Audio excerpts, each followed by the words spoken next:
個網購平台拓展香港市場，直接衝擊商鋪市道。傳統旅遊區鋪租大跌至少一半。不過，亦都有部分行業積極搶租旺鋪擴充生意。鋪市嘅未來會有啲乜嘢趨勢呢？歡迎收睇時事多面睇。政府數據顯示，舊年全年零售銷貨價值大約3800億，有上升趨勢。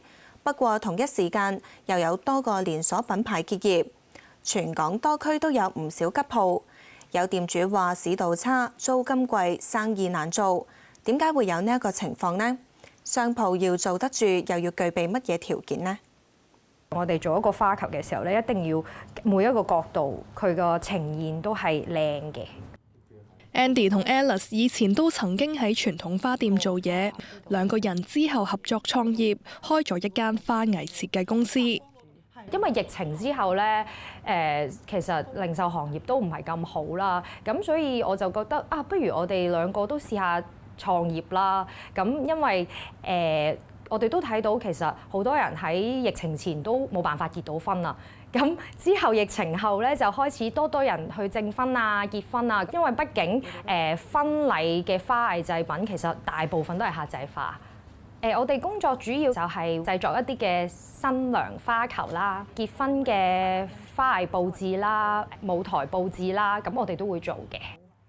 Andy 之前曾經喺花墟地鋪做嘢，知道地鋪租金比較貴，所以之後當佢決定創業，就唔再租用地鋪，租咗300幾尺，月租近1萬蚊嘅工廈單位。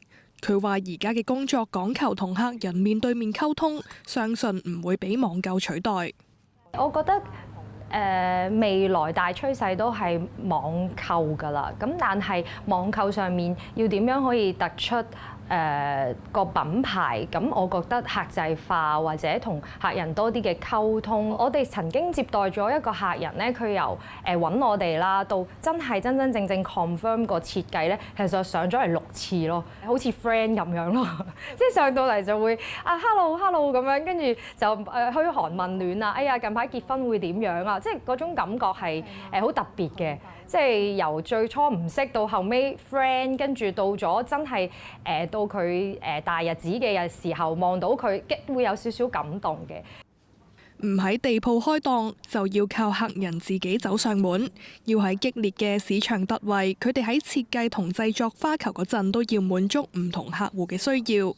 咁其實嗰個客人就係單純 request 話有佢貓貓嘅顏色喺入邊嘅，係因為覺得貓貓出席唔到我個婚禮，我希望佢可以同我一齊去證婚啊，去行禮啊，有一個紀念價值。咁我哋最後就決定不如喺個絲帶呢啲咁細微嘅位度加少少佢貓貓嘅樣啊。咁我哋都有問佢攞下啲 reference， 上網查下有啲咩技術可以print 到落個絲帶上面啦。根據政府統計處數據，舊年全年零售銷貨價值臨時估計大約3800億，按年升1%。當中網上銷售佔1成，超過350億，較2024年升近13%。本港零售市道回暖，但對於逐漸式微嘅傳統文具店經營仍然好困難。星期一中午時段，呢間喺銅鑼灣開咗近30年嘅文具店，人流並唔多。紅色3支0.5咯。文具店嘅客人主要係學生或者寫字樓員工。店長話：近年本港消費模式轉向網購或北上消費，搶走鋪頭唔少生意。近年嘅生意咧就確實係差咗好多嘅，係啦，即係可以講話係即係一落千丈咯。就算你點樣平都好，你都平唔得過網購。係啦，咁所以變咗好多寫字樓啊，或者附近嗰啲公司啊咁樣，即係如果唔急用嘅話，佢哋都係會喺網上購咯。其實有時啲學生嚟到都係咁樣㗎，睇完價錢之後嘅話，佢就直頭就喺呢度已經講話我哋去淘寶咯咁樣。我哋呢日拍攝大約1個鐘，但只係得幾個客。店主話文具店試過一日淨係做咗幾百蚊生意，比起當年沙士同新冠疫情期間嘅生意更差。以前嚟講，可能4位字好似尾啦，咁而家4位字要頭啦，甚至有時候3位數字都有。即係我覺得就係因為成個經濟環境嘅轉型啦，咁同埋而家係即係嗰啲物流方面快咗好多咯，咁所以變咗就係話對我哋嚟講就係一個好大嗰個嘅影響咯。近年嚟講嘅話咧，你都睇到㗎啦，係咪啦？即係包郵啊，一支筆都送，咁你諗下啦。咁你話我哋點樣做咧？我哋都冇辦法。300幾尺嘅文具店月租過萬蚊，租約仲有1年。年過60歲嘅葉女士同拍檔都希望可以繼續經營落去。你覺得點樣轉咧？我哋做咗30年點樣轉咧？冇得轉嘅，轉唔到嘅。轉嘅話就轉翻屋企㗎啦。即係一種情意結啦，係啦。即係一來做咗咁耐啦，咁同埋一樣嘢就係、即係有時啲街坊都好好嘅，即係啲熟客都好好嘅。咁佢哋好多時都會翻嚟啊，咁樣樣。咁又好希望我哋可以繼續啦。咁所以我哋咪本住一種就係話服務街坊咁樣樣啦，係啦。啊咁嘅心態咯嚇。咁你話賺錢就冇㗎啦。如果業主可以體諒啲嘅話，可以減下租更加好。除咗民生店生意受影響，有測量師話有唔少貴價零售店亦都相繼退場。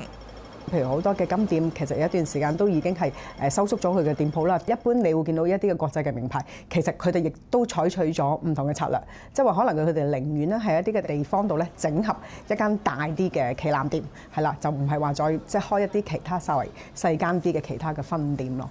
咁加上就係亦都因為受住即係之前可能中國譬如有一啲嘅打貪啊嘅情況底下，即係鐘錶類型，其實早幾年開始咧嗰個嘅生意額咧都開始係即係有受到影響㗎啦。咁所以變咗佢哋嗰個承租能力亦都係減少咗咯。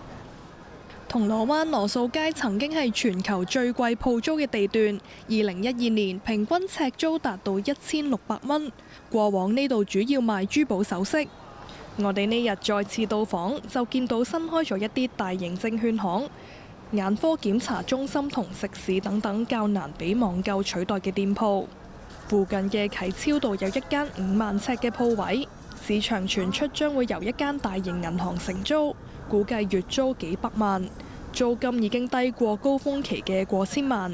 李婉欣留意到近年金融類服務業成為核心地區租戶新勢力。過往傳統即係呢類型嘅，譬如證券公司咧，係唔能夠負擔到咧街鋪嗰個嘅租金嘅水平。咁而家自從即係話疫情過後，一段時間其實街鋪回落咗好多啦。即係講緊話由高峰嘅時候，可能回落咗成即係6成啊、7成啊咁樣。咁你話就算過去一線街鋪嘅租金，我哋見到有上調嘅狀況，但係可能都係單位數。咁變咗依類公司就過往唔能夠即係負擔到街鋪嘅租金咧，而家咧就可以去翻嗰個嘅街鋪裏邊去 expand 佢哋嗰個嘅 network 啦。呢間證券商原本只係得2間鋪，不過近半年嚟就接連開多7間，分佈全港多區。其實我哋想做到好似 7-Eleven 嘅效果，咁有一間喺左近，方便人哋咧有啲咩問題嘅時候咧，就隨時可以揾到我哋。即使佢哋唔識點樣用手機落盤又好，或者佢哋想進一步想了解多啲我哋嘅產品又好，咁我哋都有同事喺屋企附近，咁都可以幫到佢哋去查詢。黃曉琳話：試過有一間分行，一日內有150個客人嚟開戶，未來公司亦會不斷增聘人手，擴充分行數目。除咗開設旗艦店，亦都可以為客戶舉辦更多活動。我哋有個預測，覺得嚟緊，我哋覺得呢個行情，呢個係越嚟越爆嘅，越嚟越旺嘅。咁我哋又計個條數。咁就覺得，我哋可以 cover 到呢個成本喎，咁我哋就會去開店鋪咯，就做翻啲中大型嘅講座咯，咁可以俾多啲我哋嘅客戶去享受咯。因為其實我哋而家咧，好似喺呢一度咁樣，尖沙咀鋪啦，我哋其實之前都有搞啲小型嘅活動，例如 wine tasting 啦，咁希望我哋透過啲活動，我哋可以同啲客戶聯繫啲好好嘅感情啊。而家只係需要一部手機就可以買到唔同地區嘅股票。但證券商認為線上同線下嘅服務整合先係未來嘅趨勢。咁所以我哋券商咧就係一方面係做好我哋嘅應用程式啦，但係另一方面咧亦都係有好多嘅一啲我哋講嘅街鋪啊，就配合到啲街坊啦。放咗工啊，公公婆婆可能即係唔係好識點樣用個手機開戶口喎。唔緊要，我哋有同事咧面對面教你。咁所以我會覺得咧呢個嘅即係發展嘅模式咧，就係配合而家新世代咧。政府估計本地消費氣氛正喺度改善，加上訪港遊客數字持續顯著增長，會繼續對零售業務有利。雖然市道改善，但李婉欣認為零售商如果想生意受惠，就應該提供更多體驗式服務。咁我諗，因為而家其實呢個係一個全球嘅趨勢，唔係淨係香港獨一面對嘅問題，就係經過疫情後咧，大家都唔係話直接單單就係純消費或者純購物，大家真係一個體驗形式係即係比較多咗，而係由體驗去衍生出嚟嘅相關嘅消費咯。如果純粹以前係單憑去購物消費啊，或者用優惠式呢一類，我諗個趨勢已經係改變咗啦。時事多面睇，今集時間夠啦，再見。